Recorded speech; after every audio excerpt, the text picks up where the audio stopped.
So did you hear that CNN's Jake Tapper claimed that Joe Biden's staffer's attempts to hide his cognitive decline from the public is a scandal possibly worse than Watergate? Yeah, he was hawking his new book when he said this. It is without question, and maybe even worse than Watergate in some way, because Richard Nixon was in control of his faculties when he wasn't drinking. Ooh, good Nixon zinger there, Jake.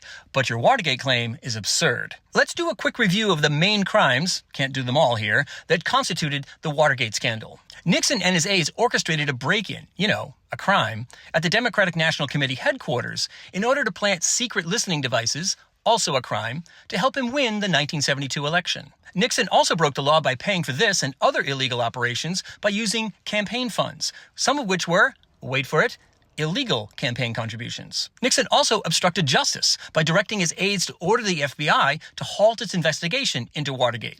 In all, 48 people were convicted of crimes connected to Watergate, and Nixon resigned. So according to Jake, all of Nixon's criming is less of a scandal than Biden's aides doing what? Manipulating his schedule and limiting his public appearances to hide the fact that he was often cognitively out of it? Sure, that's a little shady and maybe a small S scandal, but it's not illegal. And it's no more shady than what President Reagan's aides did during his second term to hide the fact that he had Alzheimer's. Or President Wilson's aides hiding the fact that he had had a massive stroke. Or FDR's aides hiding the fact that he was dying of congestive heart failure. Well, people, you know what this means.